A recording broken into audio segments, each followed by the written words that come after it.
Hello, everyone. Welcome to Choices Finding Your Joy. I am happy to have a beautiful guest with us today. I am really happy to share, and she is a local Washington State girl, which I just love. I have with us today Christine Rose, the author of Life Beyond Me Too. This book is absolutely amazing. I so enjoyed it, Christine. It was beautiful. So many beautiful messages. I want to say thank you for being on the show today and joining us. I am really grateful. Thank you so much for inviting me, Paula. It's always a pleasure to see you, and I'm happy to be with you today. Thank you so much. Will you share a bit of your background with the audience to tell us kind of what brought you to writing this book and what you're doing now? I sure will. I'm going to start out by just saying I grew up in a home with 3 sexual abusers in my home. So when Me Too came out, I had stories, and I know your listeners have had stories too, many of them. Um, my refuge was my library, babysitting, activities in high school. I was in junior achievement, and I loved having a small business and having this power and authority and responsibility that I just felt like at home I was fairly powerless.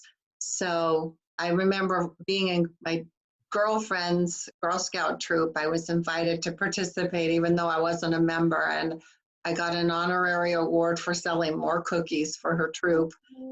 and and it was so motivating. So I loved that we can set goals and accomplish them, and that has just been a source of joy. So I decided to study business back when when I was a kid. I wanted to own a business. That was my goal.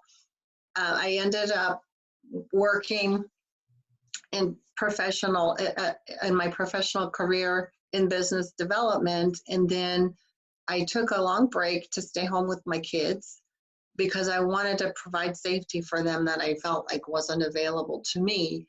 But when they were old enough, I went back to work again in business development and then nonprofit development. And I hit some bumps. I really felt burned out, and I really was ready for a break. So I decided in 2014 to retire. And I had worked with a coach, and the difference that it made in my life was so impactful. I wanted to study coaching. So in 2015, I got started with corporate coach training and coach training with Coach U, which was founded by Thomas Leonard. He's the godfather of the coaching industry and one of the founders of the International Coaching Federation. And as a part of the program, we were required to charge for our services. So I started my business I wanted to start, and I did that in September of 2015. And since then, I've been working with small business owners, executives, and teams to help them to grow professionally, to grow their ability to perform together as a team and really get along well and communicate well, and then also just to reach their goals. And I also started a program called WINS. That's an accountability coaching group, and it makes coaching affordable. I wanted coaching to be affordable to everyone, so that group is super affordable, and that's how I got my start. I love it. I love it. And, with your coaching and the speaking you do, you are really affecting a lot of lives, Christine. We're all going through this journey together, and it's such a joy to be able to work with people and, kind of help them along the journey, because I know I've had help on my journey for sure. And I know right now, for example, when people are small business owners, they cannot help but be struggling or somehow affected by the economic fallout from our COVID-19 crisis and, the stay-home orders and having to close their doors. Many of them are struggling now with, how do I do this remote team? Because we've always gone into our place of business to work together, and now we're working all on computers while we're trying to manage our kids, and we're trying to be homeschool moms at the same time. And, we still have to parent, and when do you sleep? So people are struggling. And also sometimes it's like, if you're managing a team, if you're working for a larger employee, are the employees engaged? How do you measure how engaged they are? How's the culture right now? Are people feeling safe? Are you connecting? Do you understand the risks and the challenges that your team are facing, and how are you working with them to mitigate those so that you can all get work done? So it's a really challenging time right now for businesses. Yes, it really is. It really is. So I'm really happy to be able to help some of them with, redoing their business plans, coming up with a pivot strategy, coming up with some, getting really clear on cash flow, getting really clear on their financial plans that maybe have changed over the next 6 to 12 months. And I'm doing strategy sessions. I'm offering free sessions for business owners to do a strategy session with them. So that is so fantastic, Christine. How do they get a hold of you to set up a strategy session? yes, they can go to my website. It's www.christinerose.coach and just book a session there. Or, for some reason they want to contact me directly, they can just send me an email, cr@christinerose.coach.coach. Thank you. Thank you. That's really a gift. I really appreciate that. Oh my gosh. With writing your book, Christine, what was that like for you to share all these stories and all these experiences, especially with having a background where, you've known, abuse and, seeing what's out there, as so many of us have. And I mean, there's so many stories we've never heard, isn't there? What did that make you think about when you sat down to write this book? Paula, in October 2017, when Me Too hit the broad social media, on that day, 12 million posts by almost 4.5 million people flooded the social media channels. And a year later, there were 19 million posts. And you think about all the people that aren't engaged on social media, or maybe, never, were able to share a story at that time. The World Health Organization says that 1 out of every 3 women are or will be a victim of violence in their lifetime, either of physical or sexual violence from a partner, or sexual violence from a non-partner. And that doesn't even include the harassment, which might not be characterized as violent if it's not a threat of assault. So I certainly had my stories. When I was thinking about this longevity of this hashtag, and I was visiting with a girlfriend, we were talking about how 6 months later, people were still referring to Me Too. And if you weren't part of that social media firestorm, you might have not got a sense of what it was about. You might have thought this was just about Ashley Judd and Harvey Weinstein. But in fact, it was a real global opening of a lot of wounds, and just a sharing of a realization that people are not alone, whether they're male or female. If they've gone through an abusive situation or harassment, that we really have kept the lid on it, but the lid was off. And so that opened the opportunity for some healing. And I felt that as a coach, I have experienced healing myself, and I've also experienced the power of coaching to accelerate change. So I wanted to contribute the perspective and questions that people could look at, in bite-sized chunks, a chapter at a time. I wouldn't recommend people read this book from cover to cover. It's really more of a thoughtful coaching book with discussion questions at the end of every chapter.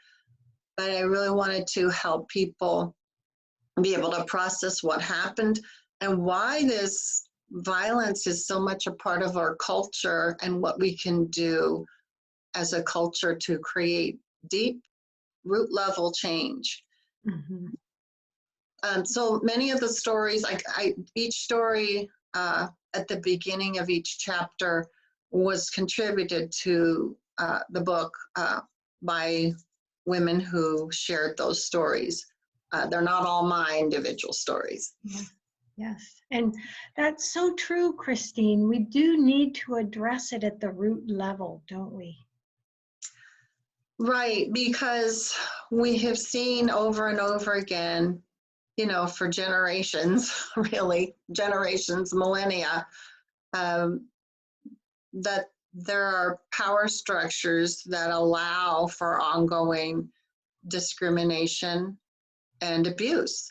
Mm-hmm. And to change the structural support so that we develop a culture where every person learns from youth how valuable we are as a human being, and how deeply our mandate is to respect other people, and that using other people can no longer be tolerated unless the whole world adopts a new way of treating people. The problems are going to continue. And so I felt really compelled to contribute what I could to the conversation. Yes, thank you. And there's just some amazing stories. Really, I think a big key is what you said. You're not alone. Anyone that's experienced anything, we're really not alone. And there's so many different degrees. Oh my gosh, reading your book made me think of my restaurant years. I began as an employee, then became a manager, and then the owner. And here I was, the owner, entrepreneur, female restaurant owner, and I had employees making sexual advances and doing things like that, grabbing me, trying to kiss me. It really brought back a lot of memories of that. And women struggle with so much at home, in the workplace. It's really great to put that out there, that they're not alone, and that they have people like you for coaching and counseling, and just knowing they're cared about. And it's more than, it's more than what happens to you personally, because when, we all have stories, but also there's a system that's favoring men when it comes to businesses as well. So if you're a woman starting a business, the percentage of startup money that you get is ridiculously low compared to men. And if you're, and you're trying to bootstrap your own business and staying from home, working from home, you're trying to, you're pushing at every different direction. You got to deal with bearing the high proportion of unpaid work at home, from caregiving of younger people to caregiving of parents to maintaining a household. Women bear disproportionate responsibility just because they were born female, and the culture supports that. So if we want to not, kill ourselves, we need to come together and change the culture, and that's what the book is about. I agree. I agree. When I had the opportunity to buy the restaurant I'd been promised for years while managing it, I just needed down payment. And I went to the bank and they literally went, "Yeah, right, little girl, you want to buy a restaurant?" and laughed me out the door. I was Yeah. heartbroken. I had always paid my bills. I had, worked hard. And literally what happened was some good customers, a couple that came in a lot. The husband, he was a doctor, and he asked me, "So when are you going to buy it, Paula?" And I was like, and I think he saw my face and he said, "What's going on?" And I told him. Few days later, knocking at the door of the restaurant was his accountant with all the paperwork, and that man co-signed a loan for me to buy my restaurant. Here, Wow. I was just their favorite waitress. Wow. What that did for me. A year later, I got him off the loan. But you're right. I went in as this female to get a loan to buy this restaurant that I'd worked for all those years, and I literally was laughed out of the bank. Well, legally in 1972, it became illegal for a bank to deny credit to a woman just because she was married, because before that, you had to have the husband's name on any credit. So she couldn't have credit in her own name. And I mean, we're just talking about 1972. So there are generations upon generations of discrimination and of bias against females because of the fact that they were born female. That's part of the culture. And the book really gets into not only where's this come from, but what could happen if we really change things starting now. And things are changing, aren't they, Christine? I mean, we are evolving, aren't we? It has taken generations of work, multiple generations of work it took to get women the right to vote in the United States. And it's taken generations to get women financial rights that we have now. And it's taking a lot of work. So yeah, things are changing, but they're changing because of the relentless work of countless people who are working to pass legislation. The Civil Rights Acts works in the 60s. And, we still haven't passed the Civil Rights Amendment or Equal Rights Amendment for women. So there's 2 steps forward and 1 step back.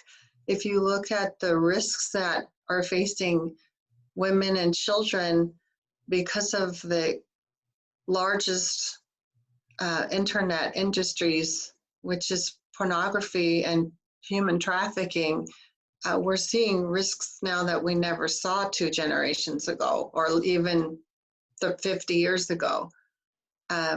The selling of children is huge business. So the culture hasn't completely changed. And in some ways, the accountability now has gone underground and it's very limited. So there's a lot more work to be done. And anybody who thinks that because they don't have a story, they've never experienced any harassment or abuse or violence, everything is fine and it's just those other people. What Me Too did was it proved that no, everything is not just fine and it's not just those other people, that the world really has some structural, deep cultural root issues that we need to address. What can we as caring individuals do on a daily basis? What can we do to help this continue to go in an upward positive motion? Okay, so I have to put a plug in for the book because there are a lot of answers to those questions in the book. So thank you for that. You can find it on Amazon.com and share it with your girlfriends. This would be a great book study group. This is not just for women. This is for men. In fact, a guy who did a review said, well, there were a couple men who reviewed the book, and one said, my wife and I both agree that you got to read this book. And there was another man who wrote it and said, everyone has to get this book. So it's for men too. Yes. It's for leaders, for your organization. So if you have a business and you want to inoculate your business against that culture of harassment that Paula was describing in her restaurant, where, you know, we can't allow those kind of things to happen. And, you know, just like Paula said, no, this can't happen here, you know, and the cook fired the other guy. There's definitely things that we can do in our communities, in our families, in our workplaces, and all of those things are listed in the book.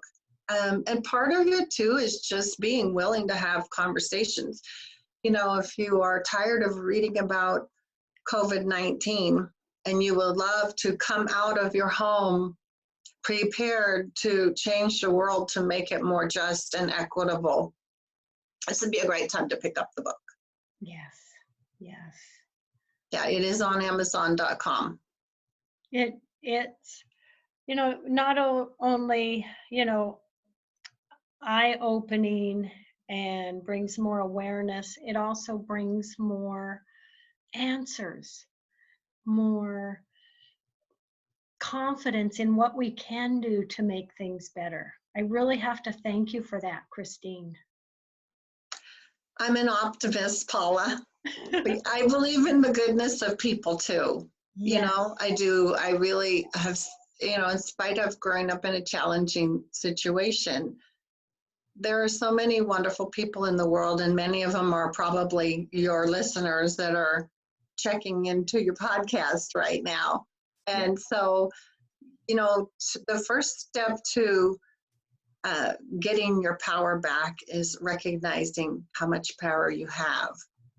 And so we do have the power to make a difference in how we respond to situations and what we tolerate and what we overlook, you know, and ignore. We certainly have the power to have conversations with our peers and with our managers. And I've had somebody that I gave a copy of the book to was experiencing harassment at the workplace. And she said, she loves this job. She really likes the company. And she didn't want to leave, but she couldn't stay in that situation and anticipate that the harassment was going to go away. So having tools to know how to talk to HR, how to go in and advocate for yourself, or, you know, make decisions for your own safety. And then on, you know, some really good conversations you can have in your family with what it is that you want to tolerate in your family and what your priorities and values are and how you want to live those out. So it's a coaching book. Yes, yes. And my gosh, just knowing that really we are all together in stepping forward and supporting each other and caring right there, that just makes a huge difference. It really does. Yeah, and you know, Paula, when people like you put on shows where you're sharing with the world how we can take care of one another and how we can love one another, encourage one another, you know, this is what it takes to create a better community. So we definitely have the power to make different choices and to own our choices. The book talks about structural and the structural support for change too, and we have more power than we know in how we advocate for ourselves and set up structures to support culture change as well. So it's pretty deep, it's meaty. If anybody likes Olivia Benson, I think she's on a crime show, right? Her name is Mariska Hargitay, and the actress, the actor, Mariska Hargitay. There's a book, I was talking to my daughter about chapter 3, which is really getting into the roots of what's legal, what's not legal, what do these things mean, and specific on the terminology around sexual violence. And she said, this chapter's hard to read. And I said, well, what would Olivia Benson do? Because it's some of it's tough reading, but there's some really engaging stories. There's some real meat for conversations to have. And I hope people pick it up. Yes, it's a beautiful, beautiful publication, Christine. I know I really enjoyed it, and I did. I read it slowly over several days, and just it made me think a lot. With just a couple more minutes left in the show, what last thoughts do you want to put out there for everyone today, Christine? Oh, you know what? I just want to thank every listener, because I know right now there's so many things that are coming at you. I just want to encourage you to be a person that lives in alignment with your core values, that you are really careful with what you say and what actions you take, that you slow down enough to remember who you are and know who you are at your best. That's the person you want to have in control in times like this. And if you need help, feel free to reach out to me. My website is www.christinerose.coach. If you're not sure what your core values are, you can reach out to me. I've got an assessment, free assessment on my resource page at christinerose.coach. And again, let me know if I can help and support you. Oh, Christine, thank you so much. I'm so grateful. Love, hugs, and blessings to you, and to everyone out there. Love, hugs, and blessings. We thank you. Virtual hug. That's right. We Thank you, thank you Paula. for being with us today, and we love you. Sending Thank hugs. you. Thank Oh, you. Love you. It's really a pleasure to be with you. thank you so much. Bye, everybody.